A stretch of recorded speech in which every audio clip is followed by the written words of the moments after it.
Zip. Zo. To who? Hey, point at him. Have I got people? Zo. Zip. Zo. Aha.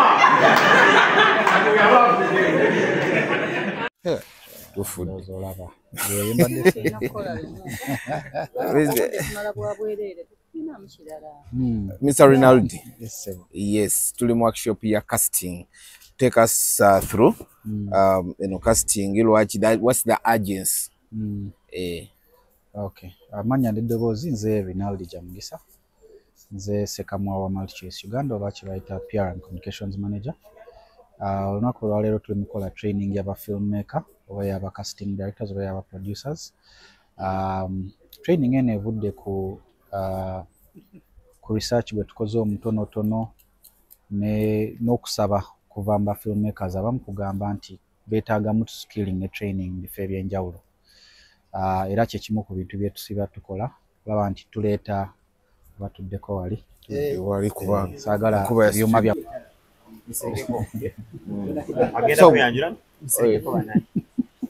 Okay, can you reintroduce yourself? Then I'll introduce the agency.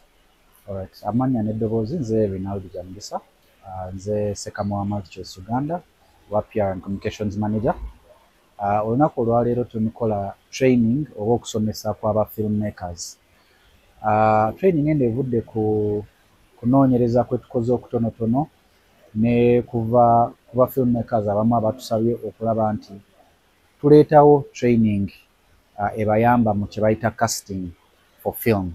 Casting for film oba mu Luganda sikimanyi bulungi naye kuyigiriza abantu ngeri ki gy'olondamu omuntu anaabeera mu firimu yo.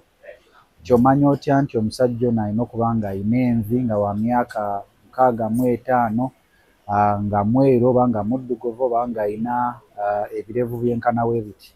Wabeera mukazi oba mwana ogamba nti omwana aneetaaga nga height bweti oba obuwanvu bwe buti, alina okuba nga muddugavu, enviiri nga nnyimpi bwe bityo. Kwegamba kwe kusomesa kwe tuli mu kuwa ba filmmakers olunaku lwaleero okulaba nti bwe baba bakola firimu zaabwe balina emitendera gye bayitamu okufuna omuntu omutuufu kuzannya mu kazannyo ke baba bakoze oba ke bagenda okukola. Ate nga jjukira nti buli firimu oba buli kazannyo konna kabeeramu abantu ab'enjawulo okusinga. Obeera ne siini ng'erimu abantu 2 oba 3 oba 5 oba 7 naye mu ezo siini abantu abo 5 oba 7 oba 2 buli omu oba weetaaga okuba nti alina paati gy'azannya ng'era eyo paati alina ogijjamu. Kati osinziira ku ki kugamba nti omuntu bw'ati ne bw'ati katugeze osinziira ku kigamba nti Abe Mukiibi yaba azannya paati eno y'okubeera taata mu firimu. Osinziira ku ki kugamba nti muntu bw'ati ne bw'ati yagenda okubeera omwana mu firimu. Osinziira ku ki kumanya nti muntu bw'ati ne bw'ati yagenda okubeera kanso mu firimu. Osinziira ku ki kumanya nti ono bw'ati ne bw'ati yagenda kubeera ddereeva.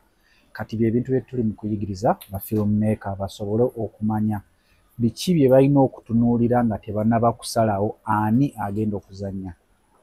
Mu firimu ezimu ze tugenze tulaba oba nammwe kye mmanyi mulina firimu ze mulabyeko ng'omuntu oli aselectinze nti olw'okuba muganda we oba nti sisita we oba mwana wa ssenga ng'ate ebyo si bye tulina okutambulirako. Tulina okutambulira ku professionalism nti ofuna omuntu yadde tomumanyi naye nga agenda kukola ki kye weetaaga mu siini eyo.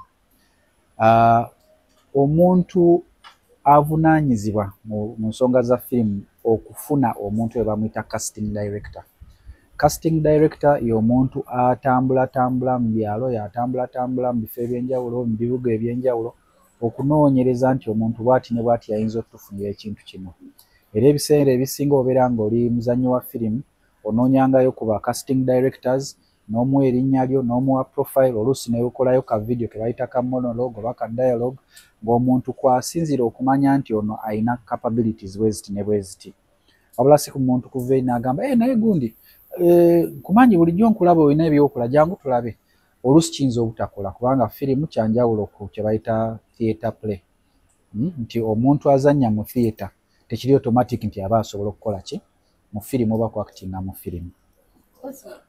Olw'embeera eyo kisa kitya kubeera nti bannayuganda bazannya tugamenti olwokubeera nti balonda bantu bangi badde basaani zannya firimu kirina engeri gyekikosezaamu ne firimu ze bazannye okusigala tezirina gye ziraga ne zikoma kugamba gye bazannyidde mu bibanda byabwe kubanga abamu bagana okugamba ezo tuyita firimu giringaniza efirimu mu nsi ezakulakulana zitwala omwaka mulamba naye ffe ezaffe wiikisi bbiri muza efirimu zaffe kitwala wiikisi 2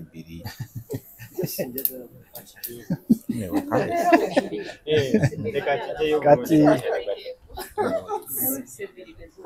okuzanya firimu oba kibandiyise actor oba actress muzanyi wa firimu nga sex musajja oba nga mukazi era kyetaagamu ku ngeri y'obukugu mulimu abamu abakingira ogusoose ne kikwatirawo immediately kati ng'omuzanyi mu Sanyu series main actress Sanyu yava ku university straight during covid nayingira ku set n'atandikira n'akola bulungi naye nga kyava ku casting director kunoonyereza n'amanya nti kati omuntu bw'ati ne bw'ati yeeyisa bw'ati ne bw'ati ayinza okuba nga character agijjayo bulungi so training eno nga we ŋŋambye nti evudde kuba nti waliyo abazze batusaba nti naye mutuyambye tutya okutegeera tufuna tutya abantu abatuufu naye naffe okusinziiranga ku firimu oluusi ze tulabako eyo oluusi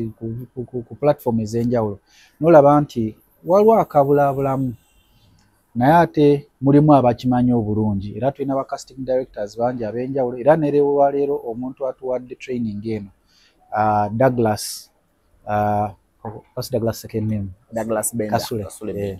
I don't know if Benda is his official name. Official name? That's what I see on his Twitter, but anyway.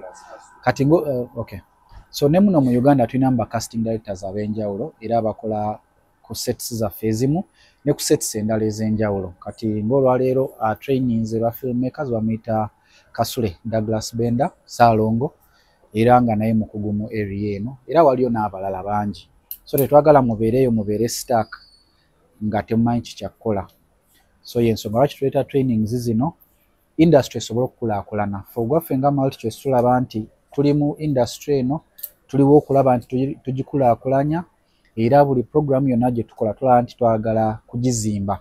Ogwaffe gwa kugijja ku musingi kugisitula era tukubiriza buli omu yenna akwataganye mu bya firimu mu bya entertainment tinaye baako n'omukono gw'ossaako tetwagala kikola ffekka wabula tuleete ffenna efforts zaffe tulabe nti tusitula industry eno si kya kampuni oba emu oba muntu omu ffenna tulina okukwatagana tukisitule. tulabanga zimu ku movies zammwe same faces the rotational effects n'olaba bino Ssenkubuge mulikeera ddi okutandika okuyetinga abantu abamu bano personality bammwe temulowooza nti mwesibe nnyo ku bantu olwedde be baakoledda industry mu Steve kaakati eyo ansa ziringanga 2 oba 3 naye njagezaako kigatanga mu response emu. Buli firimu yonna oba series ebaako ne kye bayita main character. Main character oyo ayinza okuba nga muntu amanyikiddwa oba oluusi nga tamanyikiddwa. Kati ffe ogwaffe gwakulaba nti ekisooka abantu bano abamu amanyi ag'omenye wano be bantu ababaddeko mu industry era omuntu wamulabako afuna interest ey'okulaba. So waliwo what you would call a marketing direction ku ekyo. Naye obanga ddala otutte time n'otula ku TV n'olaba Palmagic ne Palmagic Prime nkukakasa nti almost 70% of the people ababeerako bantu bapya temubamanyi nnyo oba wali obalabyeko mu firimu emu oba 2. Era ekimu ku kye tukola intentionally kyakulaba nti tusitula talent empya etamanyikiddwa yadde. Kati ng'omuwala gwenkubuliddeko Catherine. She's Catherine, right? Catherine. Kati ng'omuwala oyo gwenkunyonyodde Catherine ali mu Sanyu. Talina platform gye yali abaddeko naye ng'ate she's a main character mu Sanyu series. Ate Sanyu ye show gye twakolamu episodes 808 episodes nga ye mwali. So bangi nnyo tuze tusitula okulaba nti tubawa platform okulaga talent. Tulina show JDC Juniors Drama Club. Sikiwa nti kuliko abaana abali okwo be mwali mulabyeko. Abaana njogera ku baana young talent abaana bali mu masomero bemulabyeko mu sets endala tebaliiko. So all this is talent gye tuli mu kubuildinga kuviira ddala kuki wansi ku musingi. So options ate n'ekirala ensonga lwaki nkubuulira nti oba ekirowoozo kyo si bwe kiri olwokuba nti tosobola kubeera nga olina show etandika katugambe essaawa emu kitundu ng'eddako ssaawa 2 paka ssaawa 2 kitundu n'eddako ssaawa 2 kitundu paka ssaawa 3 nga ziinamu omuntu y'omu. Ekyo naffe tetukola ki? Tetukikola. Ayinza okubeera mu ya season bweti ne wayitawo omwaka gumu oba ebiri n'akomawo mu ndala naye nga tasobola kubeeramu the same different shows mulundi gumu kubanga ne view afuuka confused.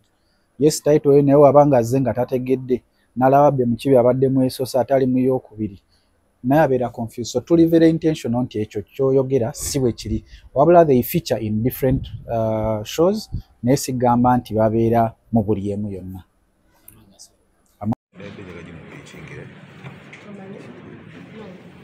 Ngenda kubuuza mukama wange. Okay, Brian Mulondo. Yes, sir. You lead the local content Yes, sir.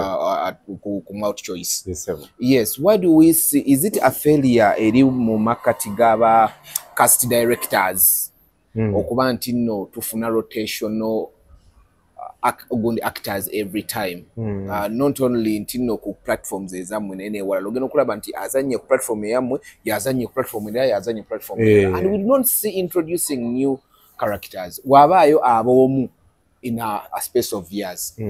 So oli mutuufu obwetaavu obwo tubulabye naffe kubanga kati ffe tuteekako nnyo pressure ku bazanyi ku ba directors ku ba casting directors batu nga tetunaba kutandika firimu oba omuzanyo guno batuweereza list ne tugitunula tugamba yoono ng'akomyewo munoonya omulala n'obagamba tutandika Friday okushootinga naye ne bakuleetera omuntu n'ogamba omuntu ono akisusizza.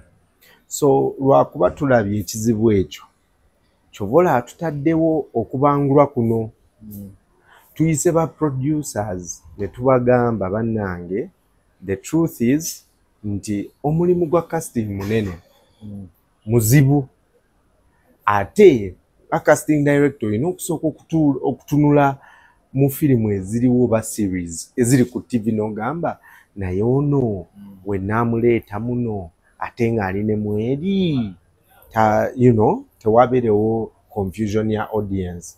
So tulabye obwetaavu obwo kyobula tuli mu kubangula ba producers naye ngaffe Pearl Magic tuintroducing the characters otunuulira mwami Jamugisa omuwala gwayogeddeko Catherine Namugenyi mupya mwana mupya tazanyangako mu series yaffe gye bayita Beloved mulimu Suubi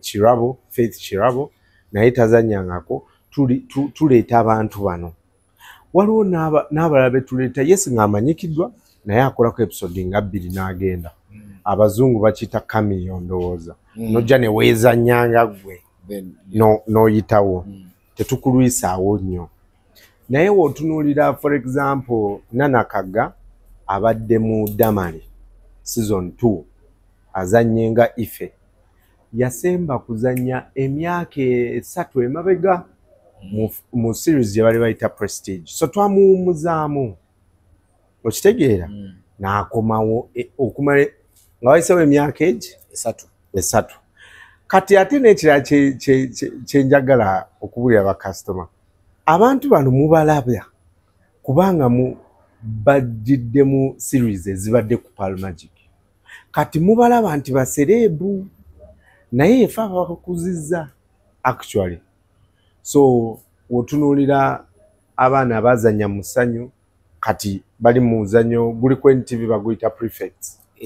Yes batandikira waffe era yefe abakolamu omulimu kati bagenze ne bazanya series endala. So omulimu gwa casting guli very important. Tusobola tulina ba directors tulina ba producers producer alina okukwatagana ne casting director n'omuwandiisi. So omulimu guno gutandika ku lupapula ng'owandiika. But Brian, there's something like a chiringa all about. There's some laziness in the movie industry. Yes. Basically, nadala ku bintu bya casting. Yes. Oli agamba bugambi wa mulaba ngagamba ninango yonja mukosa. They don't take time to. Exactly. Tewali laziness awo genda bawo. Yes, waliwo bugayavu. Like I said, it's a lot of work. Ate olala oyinza okwagala omuntu naye ng'akabeeyi kakyajinga kangi. So finances. Naye ate waliyo n'abo ng'ayagala kutunda firimu ye. Agamba wenfuna abe, wenfuna Gaetano, yagenda okutwala firimu yange ngigyemu akasente. So n'ekyo nakyo abantu balina okukirowoozaako. Kyovula abantu nga Morgan Freeman, Samuel L. Jackson, azanya firimu zonna. Omulaba mweno firimu. N'akomawo mweddako. Because the director, the producer, nanyini firimu agamba, wenteeka omuntu wano mu firimu yange, egenda kutunda mangu. But still on that point, you know, I'm a movie watcher. Yes, sir. Yes, when you see Morgan Freeman in that year, like in 4 movies, that 2 he leads, but that 2 he introduces, which is not here in Uganda. Yes. It's my point. Yes, and the problem, do you know why? Because we still have a talent gap. No, it's a laziness of the casters. It's not laziness. The truth is we still don't have enough actors, skilled actors. Right now, the thing we are addressing is the transition okuva mu theatre to TV. Abazanyi baffe abasinga ba theatre gye batandikidde. TV is a different ball game. Kati wonyiga edda walaba emizannyo omuntu wanyiga ennyindo enyiga omwana gunyiga amaaso ne ganyiga enviri ne zinyiga. But that's not how you actually get annoyed mu real life. Onyiga wena buli body part nevaayo. No. So that's what you should do on TV. So tuli mu training abantu. So ekintu ekyo, yes, waliwo laziness, naye waliwo ne lack of enough talent abantu gwe basobola okujjamu. Kati kyova olaba ba filmmaker abamu baring fencing abazanyi. Okitegeera kye nkugamba?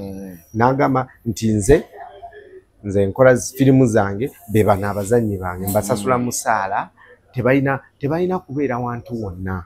Era ezo firimu muziraba, ezo series muzigoberera ku YouTube muziraba, tubimanyi. Okitegeera oli n'abeera ne ttiimu ye. Ng'era oba oyagala omuzannyi oyo okumuteeka mu series ye obuuza ye, tubuuza muzannyi. Era tulina be tuggyeeyoko notumubuuza mukama wa anakukkiriza nnyabo okuzannyirako mu kiri nnyo mu kampuni eryawo ntindaawo nga ku Semawata Road bafensinga abazannyi sijja jjoge. Abantu ba ring fensinga groups zijja n'abazannyi baazo. So omuntu oyo n'akola series nga 5 naye nga the same people are doing his series. Okay. Okay, Mulondo, my last question is, I like what you guys are starting doing, but with acting, fashion, and music falls under the same umbrella of arts. And every muyimbi avayo nga newaba kubye singe munga abadde wakabi, at least you will see him or her in a movie. Yes. To combine that energy, but French atwalako eno na neri French atwalako. Ki ekiremesezza mu Uganda you guys okuba nti nno mulemeseddwa okukozesa abayimbi okubateeka mu firimu? Kati let me say Cindy yazannya eri ya South Kabela, kati namulabye mu ndala gyali mu kuzannya right now. Ali mu Crossroads. And she's one of those betulabyeko abatono. Yes. Ki ekibalemesezza okuba nga mu recruiting abayimbi okubaleeta mu movie industry? Ekisooka abayimbi bajja ne star power olumu the same upload olumu number 1 kiyinza okuba budgets, but number 2 abayimbi oyinza okusanga tamanyi kuzannya ozinga omuwadde party ng'ayimba. It is arts, naye kati twali mu ssomero nga waliyo abaana bayimba set piece. do re mi fa sola naye womuleta mu zizawunya awunya tagendayo ne kino kiri omuzanyi omuyimbi asobola okuba nga ayimba bulungi naye nga tasobola naye nga ate tulina okujja story etuliko tubadde bamukusa okutestinga Cindy n'akola okitegeera naye mu firimu yaffe gye bayita Hotel Mara twakozesa abayimbi Voltage balimu ne bajja ne bazannya so tugenda tutestinga nga bwe tubadde tukyogera ekintu tukizimba tutestinga ne tulaba kati ekya Cindy kyakoze who knows actually mu JDC Eddie Kenzo yajja n'azannya Bruno K najja n'azannya so abazanyi bano tutestinga nekikwatayo netujjayo ate tulina n'ekyakabi kyetuleeta mu Damali season eyokusatu ejja waliwo gwe tutestinga tujja mwagala yes olaba oyogedde ku kya talent I will give you Coming to America the latest one yes, Davido tamanyi but you saw how we gye bamuletamu and everyone was waiting to see Davido. It doesn't matter castolinga ine tutumu I think at least mu testing ekone wajja only 2 minutes yes there is this girl omongereza mkazi ali mukazi wa Offset bamuleta one of the movies it has blown off ne bamuleta only 3 seconds na appearing but the movie sold nga uluma yagala kumulaba Cardi B you remember kati ekyokuba tino someone nze ndowooza it's a joint effort yes tulina okukwatagana we always say we are all stakeholders abayimbi nabo tube encouraging but broadening speciality yabo tulese abayimbi mu Kampala Cream like yali mu Kampala Cream tulese ba DJ so ekintu kino tugenda naffe tuyiga ate society yaffe wano tuli mu nnyo conservative so ogenda mu kintu n'olaba bakikola n'ojjayo n'oteekayo so bwetyo bwe tukola naye w'otunuulira omuzannyo gwaffe gwe bayita JDC tukoze ne ba producers actual audio producers abayimbi abayimbira ddala ba Kenneth Mugabi ba Afri bayimbye mu show zaffe ne bazannyamu so tujja kuba tugira ate nga nkola n'ezo zikamio zetwogerako nti actually omuntu ngani ogenda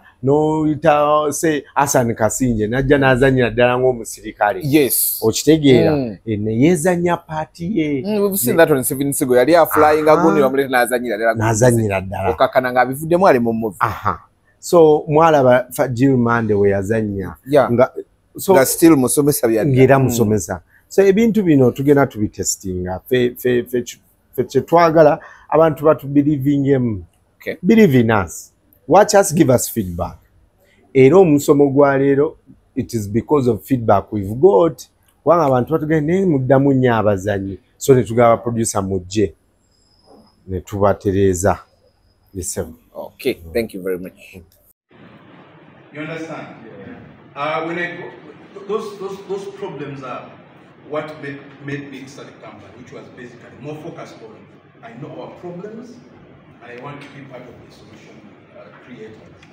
And that's how Benabookings comes in.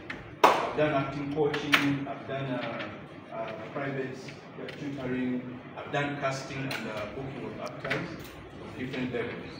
And that is why I think they saw me fit. I don't